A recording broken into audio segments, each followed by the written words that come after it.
Comment ça va? Mal. C'est vrai? C'est la Pourquoi? dernière émission. Eh oui, c'est déjà terminé. Ça la me donne dernière envie de pleurer. Non, Mais pas, non. pas à ce point-là, mais bon. Non. Enfin, donc on va commencer par les remerciements. Vous savez pourquoi? Parce qu'on a peur d'oublier pour la prochaine fois. À toi l'honneur. Alors, on remercie Fanny, évidemment, pour la préparation de l'agenda culturel. On remercie Jeff et Noémie pour le montage de toutes ces belles émissions. Et puis Quentin, Benoît, Greg, pour nous avoir supportés et filmés pendant tout cet été. Et puis surtout à vous, un immense merci, vous qui nous avez regardés et vous qui nous avez accueillis dans tout le département pour faire cette belle émission. On a passé des super moments. Alors, et maintenant, on est où? On est au Chaos de Piquet. Alors c'est le long de la vallée de Lyon. Oui. Pour moi, c'est un des plus jolis endroits de Vendée, je vous assure. C'est pas faux. Et que fais-tu? Eh bien moi je vais profiter de l'endroit, on va se faire une petite balade bucolique aux côtés de Fabienne Martineau qui est conteuse, comédienne et qui fait dans le coin des balades enchantées.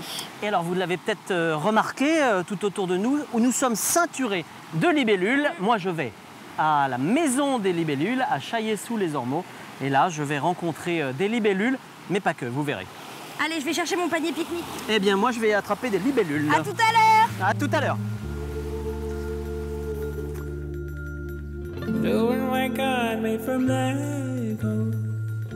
J'ai pas trouvé de libellule. Je suis donc à la maison des libellules, la maison du même nom à Chailley-sous-les-Ormeaux.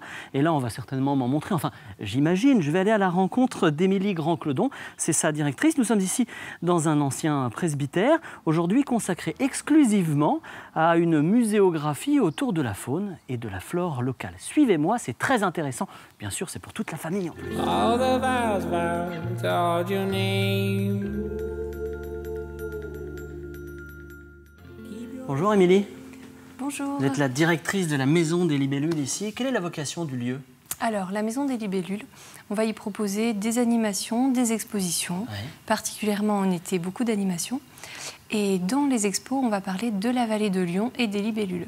D'accord. Là, on est vraiment dans la salle dédiée à la vallée de Lyon, dans ses aspects humains. On parle de respect de l'environnement, d'éducation à la biodiversité, de faune, de flore, de préservation, de tout ça. Voilà, c'est la mission qui est la vôtre. Hein. Exactement. On travaille aussi bien avec les enfants qu'avec le grand public. Et puis, l'idée de cette Maison des Libellules, c'est d'expliquer à l'intérieur comment on va comprendre... voilà, vraiment comprendre les libellules pour aller les observer en extérieur et donc profiter de l'environnement extérieur. Je sais qu'Alix, en ce moment, elle est à Piquet avec une conteuse. Ça fait partie des différentes animations d'ailleurs que vous proposez, c'est ça? Exactement, on propose des balades enchantées. Donc on travaille avec Fabienne Martineau et on valorise cette vallée de Lyon par le biais voilà, aussi bien d'animation nature que de balades spectacles, balades enchantées. D'accord, donc on ne se cantonne pas à un seul lieu ici. Cette structure dans laquelle nous sommes, on part aussi sur le terrain beaucoup. On part aussi bien en âne jusqu'au moulin de Rambourg. On fait du canoë à Rambourg et on va aussi à Piquet voir les libellules et la conteuse. Pourquoi je sais pas moi, les libellules et pas les grenouilles? Pourquoi les libellules et pas... qu'est-ce que je pourrais vous donner? Et pas les anguilles, tiens. Alors, il y a une raison bien particulière. On a fait appel, donc ça c'était en 2004-2006, quand la Maison des Libellules a ouvert ses portes. On a travaillé avec des naturalistes. Donc il y a eu les naturalistes vendéens, la LPO, donc les spécialistes du territoire. Ils ont fait des inventaires. Et là, les libellules sont apparues comme étant bien présentes dans cette vallée de Lyon. Et on y a donc retrouvé un nombre important d'espèces de libellules, d'où la vocation de la Maison des Libellules. Des libellules. Il y a une unité entre la Maison des Libellules et le Moulin de Rambourg, par exemple, parce que je sais que vous travaillez avec les deux, et vous venez de nous le dire, il y a des balades communes. Oui, tout à fait. En fait, l'idée, c'est qu'à la Maison des Libellules, on va comprendre, étudier, s'amuser aussi avec le patrimoine naturel, tandis qu'au Moulin de Rambourg, c'est plutôt le patrimoine technique. Mais ces patrimoines sont au sein d'une même vallée, donc effectivement, ça se rejoint. Alors on va la faire, cette petite visite, on va aller se promener. Il y a une exposition temporaire qui vient de s'installer. On va voir ça. Et vous allez nous expliquer ça. Allons-y. Alors Émilie, ici c'est l'exposition temporaire. Tous les ans, vous renouvelez l'exposition ici, dans cet espace. Quelle est la thématique de cette année? Cette année, c'est une exposition pour les familles, pour les enfants. On leur invite à venir mener l'enquête à la mare. L'objectif, c'est quoi alors? Donc l'idée, c'est qu'ils vont découvrir, dans cet espace qui est une mare scénographiée, ils vont découvrir 5 départs d'enquête. Il va y avoir par exemple cette plume d'oiseau, on va avoir des petites crottes, on va avoir des sons. Et puis ensuite, ils vont explorer dans les différents espaces pour aller dérouler le fil de leur enquête. Dont l'extérieur, hein, on va y aller dans une toute petite seconde. Par exemple, regardez, Fleur et Sylvain trouvent une plume à la mare. À toi de découvrir à quel oiseau elle appartient. Ça, c'est intéressant pour nos charmantes têtes blondes. Puis j'en vois une autre, je vais vous montrer juste quelque chose, je trouve ça assez joli. C'est ici, c'est une larve, c'est ça, Émilie? Une exuvie. Et puis alors, au sein de cet espace, il y a ces grandes tentures avec des questions, avec un espace ludopédagogique. Puis il y a 2 tentes, on va aller en voir une. On y voit quoi alors? Alors ici, on est dans le domaine du spécialiste. Ouais. Le grand-père naturaliste ne parle qu'en non scientifique, en latin. Ah oui, c'est bien ça. Il trompe son monde. D'accord. Et donc, c'est seulement une des étapes de l'enquête. Les enfants n'ont pas encore tout réglé une fois qu'ils sont venus ici. Il faut dire qu'en Vendée, on a une longue tradition des naturalistes. Hein. Tout à fait. On a eu beaucoup. Je pense à Durand. Évidemment, que forcément, Durand. Tout le monde connaît, qu'on retrouve à Beautour. Hein, c'est bien ça. Hein. Tout à fait. Et encore d'autres. Alors, il y a un intérieur, je le disais, il y a un extérieur. On va y aller.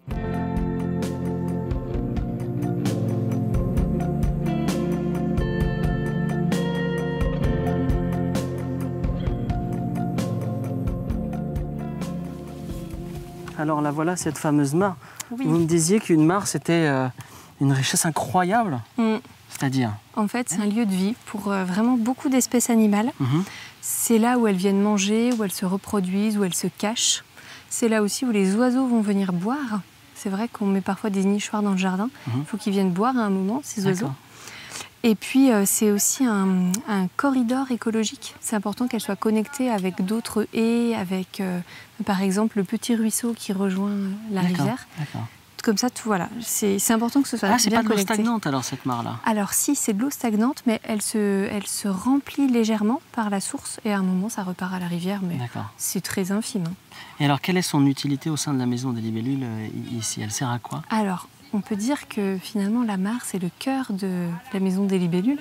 C'est là où on va observer les libellules qui viennent se nourrir, on les voit là sur la mare, se nourrir, se reproduire. Et à l'intérieur, quand on pêche, avec les enfants notamment, on capture des larves de libellules. D'accord. Et alors, ici, il y a des indices qui terminent l'exposition temporaire. C'est ça. On vient de voir. Oui. En fait, l'idée de cette expo, c'est de faire venir les enfants à la mare. Aller jusqu'au bout. Puisque c'est toujours dans nos objectifs.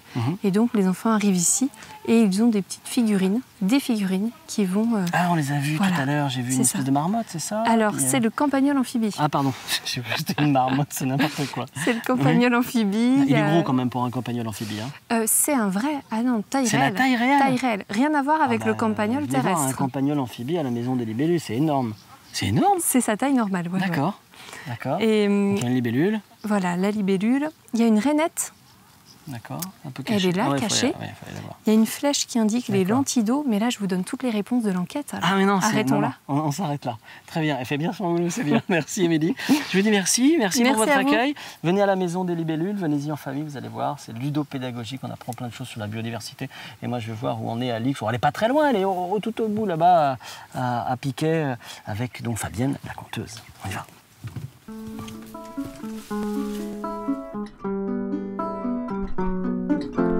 Running naked through poppy fields with my anchovy flapping, frilling the wind. Then I see Father O'Reilly, and I confess, yes, I have sinned. And Father O'Reilly, he spoke to me slyly.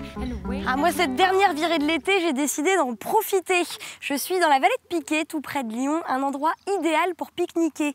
Et pour être sûr de trouver le meilleur coin où poser mon panier, j'ai rendez-vous avec quelqu'un qui connaît très bien les lieux. Elle est comédienne et conteuse et elle a fait de ce terrain son propre terrain de jeu et de travail. Elle y fait des balades enchantées. Je vais tout de suite aller retrouver Fabienne Martineau. Elle va nous présenter Piquet à sa manière. Et on va passer à table.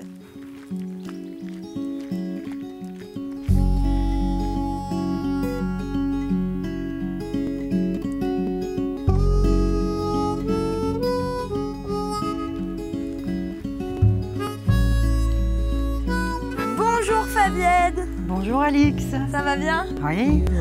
On est dans un petit joyau ici. Hein. Vraiment. Donc vous m'avez donné rendez-vous ici, à quelques mètres du logis de l'Aubonnière. On est déjà dans le chaos de Piquet là? Au tout début là, vraiment juste au début de la fameuse dénivellation. Parce qu'on connaît mieux l'autre côté, en Absolument. fait. La guinguette. Voilà, ça c'est le grand rendez-vous. Mais cet endroit par l'Aubonnière, c'est un petit endroit un peu plus connu des initiés, on va dire, un peu plus secret.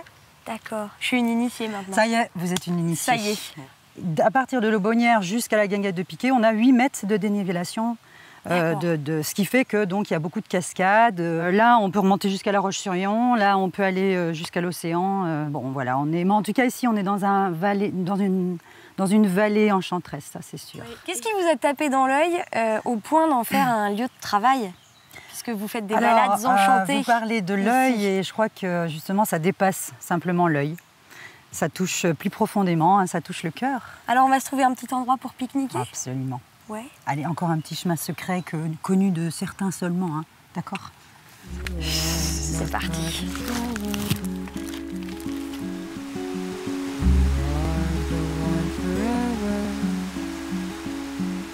Donc là, on est dans l'un des chemins que vous empruntez dans vos balades enchantées. Absolument. Et alors, si on était dans l'une des balades, là, vous me diriez quoi? Qu'on va bientôt arriver à l'entrée pour un concert musical privilégié. C'est ici l'entrée de la salle de concert. Alors, présentez-moi votre billet, s'il vous plaît. Voilà, j'ai mon billet, madame. Très bien, madame. Alors, écoutez, voilà, je le poinçonne. Merci. Il est entièrement biodégradable, hein, donc vous pouvez vous installer là. Quand je vais dire le concert va démarrer, vous fermez les yeux et on écoute. Et on s'ouvre à tout ce qu'il y a de subtil dans ce lieu, quoi. C'est du jamais vu dans les virées de l'été. Je vais me taire pendant 15 secondes et puis on va écouter un petit peu ce qui se passe. Et tu peux mettre tes mains là pour agrandir mes oreilles. tes oreilles. Voilà, ferme tes yeux.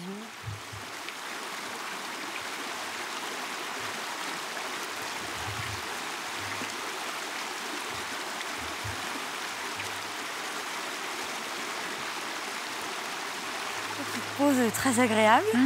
Il se passe quoi après? J'ai entendu plein de choses. L'eau, les cascades, les cascatelles. Le vent dans les feuilles. Les oiseaux. Bon, alors maintenant, on va sur une île. Une île. Alors, une île, c'est entouré d'eau, madame. Bien. Alors, pour aller sur cette île, il va falloir traverser la rivière. Okay. Et tu vas avoir le choix entre 2 passages, peut-être un 3e, mais tu me diras là-bas. On y va? Ça marche.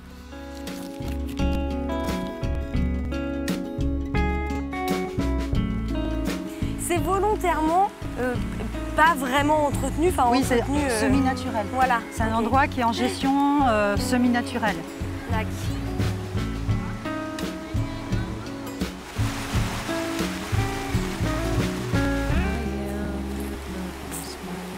Oh, c'est beau! Eh oui, hein. Il est là-bas. Là-bas, ok. Et donc, les 2 passages, soit tu passes par cette première passerelle, soit par l'autre passerelle là-bas, ou encore à la nage. Mais t'as emmené ton maillot de bain? Bah non. Ta serviette de plage non plus? Je crois qu'on va prendre ce petit passage-là. Qu'est-ce que c'est beau ici!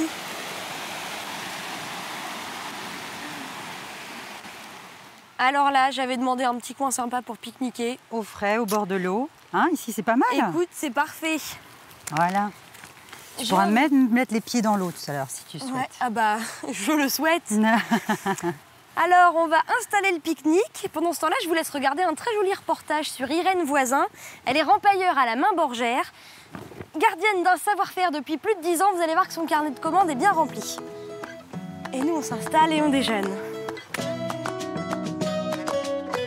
Quand on me les amène, c'est souvent comme ça. 10 ans qu'Irène Voisin s'affaire dans le fond de son petit atelier et depuis son carnet de commandes ne désemplit pas. Bien au contraire. Aujourd'hui, les rempailleurs se font rares et elle se fait la gardienne de ce savoir-faire. C'est des techniques qui vont disparaître complètement. Donc c'est important de garder quand même des traces de cet artisanat-là, hein, qui n'a pas du tout la même valeur que ce que fait l'industriel. Hein.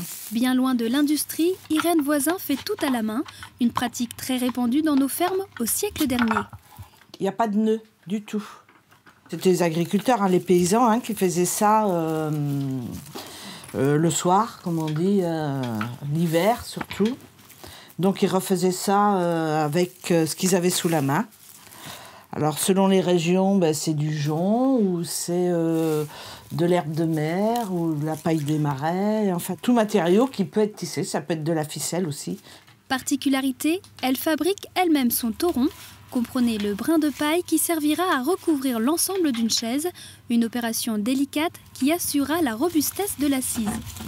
C'est du raffia que je mets pour faire le tauron, à l'intérieur. Et par-dessus, je vais y mettre de la paille de seigle qui est dans l'eau, parce que pour la travailler, il faut qu'elle soit mouillée. L'avantage de faire son taureau soi-même, c'est de pouvoir trier les brins de paille et donc d'utiliser que ceux qui sont de meilleure qualité. Et ça, je le sens à l'épaisseur. Et puis, je le vois si ça doit craquer ou pas. Le geste est répétitif et demande un toucher et une régularité hors pair. Même si le métier sollicite beaucoup les doigts et les bras, Irène vit sa passion à 100% et ne l'échangerait pour rien au monde. Je suis au calme, ça me stresse pas de le faire, disons que voilà, je me trouve bien à faire ça. Parallèlement au rempaillage, le canage vient compléter son activité, deux disciplines qu'elle souhaiterait transmettre avant de partir à la retraite.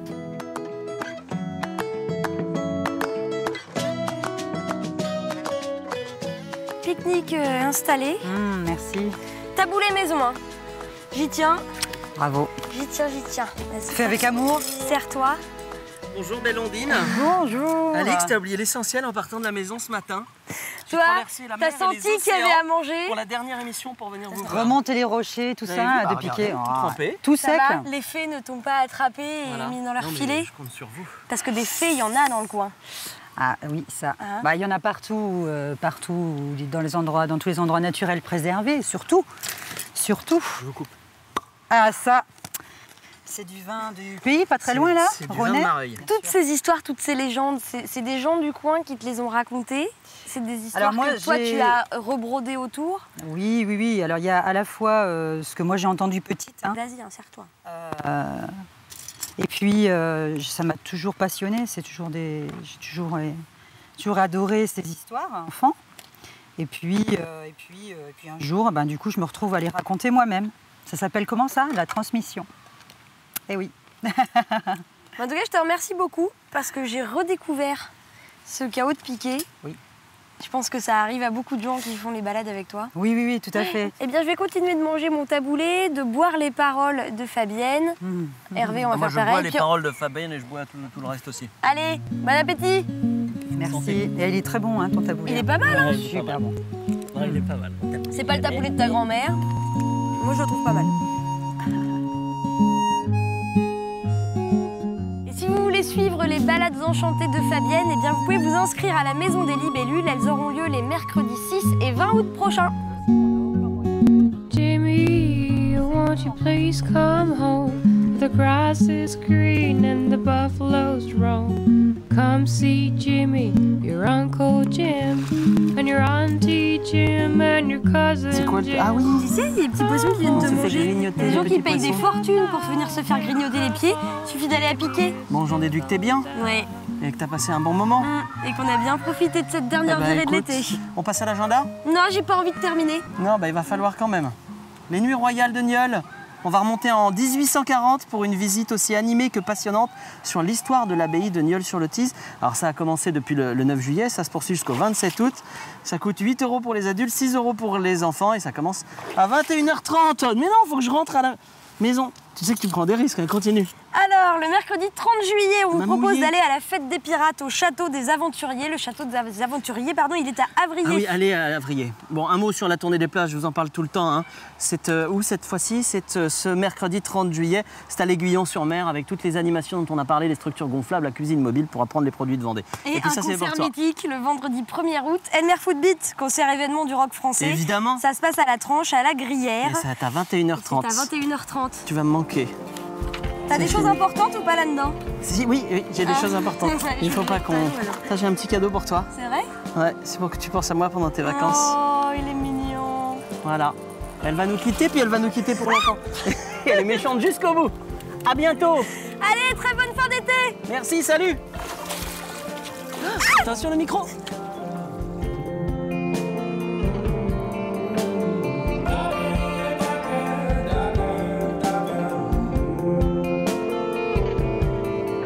Fais pas ça. Fais pas ça. J'ai pas de rechange.